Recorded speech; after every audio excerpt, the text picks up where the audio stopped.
Ja sam Darko, trener i motivator iz škole intelektualnih veština. Sada ćemo pričati o tome kako se na efikasan i zanimljiv duhovit način mogu učiti definicije, podele, nabrajanja. Većinom smo u procesu učenja, kada dođu te definicije, nabrajanja, podele, imali neku vrstu stresa i ono kao, kako ja sad to da naučim? Na koji način mogu da uredim to da bude bezbolno?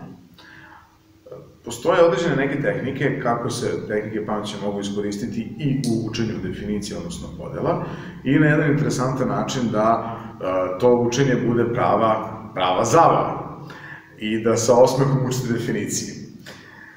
Bar ih ja tako učim iz posljednjih nekih 12-13 godina. Prva definicija koju sam izabrao je nasumično izabrana, empatija. Je korisna, može onako interesantno da se pokaže na koji način to funkcioniše. Sama definicija kaže, empatija je sposobnost uživljavanja u emocionalna stanja druge osobe i razumevanje njenog položaja u odnosu na percepiranu i zamišljenu situaciju u kojoj se ta osoba nalazi. Simpatična definicija, u knjizi može bude i do 2-3 reda, to malo onako pravilno kako se to može učiti. Kako sam ja nju naučio? Uspod sam se i zabavio. Dok sam ja nju izgovarao, u mojoj glavi su se smenjivale određene slike, impresije, kao da sam napravio neki mini videofilm ili film, neku predstavu koja se odigravala pred mojim očima, dok sam ja pričao tu definiciju.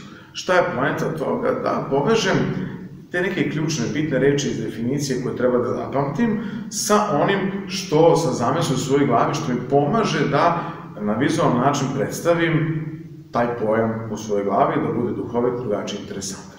Pa da krenemo otprilike da objasnim kako to funkcioniše. Empatija, mene lično posjećam na empatija, MP3, znači neka vrsta osjećanja, kao da slušam na velikim slušalicama ovako neke sovi crvene, slušalice, slušam MP3 muziku, to mi je empatija, lepo se osjećam. Zatim, druga reč koju sam vizualizovao i zamislio je uživljavanje, odnosno uživo. Zamislio sam jedan program uživo, kako gledam u studiju, kao što sad vi gledate isto na internetu. Uživo i kaže uživljavanje, a emocionalno stanje sam zamislio, ako svi znate otprilike iz one opere Puccinijeve, onog pajaca koji se kao tužan i smeje se, beli iscrtan, njega sam zamislio koji se nalazi u tom studiju, kao predstavlja emocionalna stanja. U tom dolazi razumevanje, dolazi razum, odnosno mozak. I mozak sada praktično ulazi u čitav taj studio, a pošto se onako delo je izgubljeno, treba da nađe svoj položaj, tako da imamo tamo razumevanje njenog položaja. Položaj koristi onaj takozvani kompas, izgleda onako za pomorce, odnosno zvezde, da nađe svoj položaj, tako se zamislio moj onako iz malog mozga vadi tu spravicu i gleda gde se nalazi. U tom trenutku percepiranje, ja sam zamislio percepiranje kao perika i cipiripi čokoladica sa perikom, koje snima i u tom trenutku okreće onu kameru iz tog studija i sad tebe stavlja u to određeno zamišljenu situaciju da je ono sad glavni uloga ili glumac u tom nekom svom filmu u kome se on nalazi. Tako da praktično tu imamo nekoliko ključnih pojmova: empatija, uživljavanje, emocionalno stanje druge osobe, razumevanje, položaj, percipiranje ili zamišljena situacija, drugu osobu. Ja sam tih 7-8 pojmova napravio određene impresije u svojoj glavi i na taj način ih međusobno povezao neki, da kažemo, film ili video, neku scenu i em se zabavio, bilo mi jako duhovito, samo znate mi se cipiripi sa perikom, kako to zvuči jako zanimljivo, i na taj način sam zapamtio čitavu ovu definiciju. Ona mi služi način na koji sam to uradio i da je ne zaboravim tako lako iz prostog razloga što je nešto što je meni poznato, što sam ja napravio određene paralele i povezanosti između pojmova i neke moje slike koje sam stavio u celoj priči koja se tiče pamćenja i procesa pamćenja definicije i plus toliko je neobično da će moj mozak vrlo se rado setiti, podsjetiti toga i naučiti. Korisno, ova tehnika može biti korisna i za podele, odnosno nabrajanje. Ja sam uzeo primer podela anatomije. To je nekih 6 glavnih stvari kako se deli anatomija, da sam nešto našao na internetu nekog podela i kaže na sledeći način. Sama anatomija se deli na sistematsku anatomiju, topografsku anatomiju, rentgensku, plastičnu, uporednu ili komparativnu i kliničku hiruršku. Što nekih 6. Kako sam to zapamtio? Svaki od ovih pojmova sam opet predstavio na neki način vizualno u svojoj glavi i to međusobno povezao.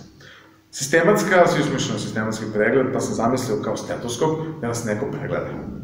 Topografska, top, graf, top kao top i grafitna olovka koju taj top ispaljuje. Kako sam ih povezao? Tako što u trenutku kada stetoskop pritisne, odnosno hoće da oslušne tog topa, top ispali tu olovku. Rentgenski je sledeći pojam. Rentgenski snimak koji onako ide ulicom i sluša regije skroz je cool. I dolazi ta olovka i kako je letela, zabode ga nekako u srce, on onako sav tužan u trenutku i sam nastala rupa. Zato treba plastična anatomija. Uzima deo plastike i onako popunjava kao sve dobro, sve okej sada, dobro sam. I uzima sliku svoju pre i sada posle, što kažu, uporedno, tako upoređuje, odnosno komparira. I onda gleda pre i posle, znači to je uporedna anatomija. I klinička, recimo zamišljio sam jednu kliničku zgradu klinika, sa svojim onako, svim onim maskom i sve ostalo, i kao kako hirurški još dodatno sređuje tu njegovu plastiku koju je rentgen sam sebi stavio. I samim tim imamo tako sistematski, topografski, rentgenska anatomija, plastična, uporedna i hirurška, odnosno klinička. Opet sam se jako zabavio i bilo mi interesantno da ovo sve uradim, jer što su duhovitije, što su neka način luđe po navodnicima sve ove naše slike i videa koje pravimo u svojoj glavi, naš mozak će mnogo radije učestvovati, biti koncentrisan u svemu tome, jako motivisan da nauči i što najbitnije, da će brzo, lako, efikasno i teško će zaboraviti. To je to, nadam se da ste nešto korisno i lepo naučili i vidimo se.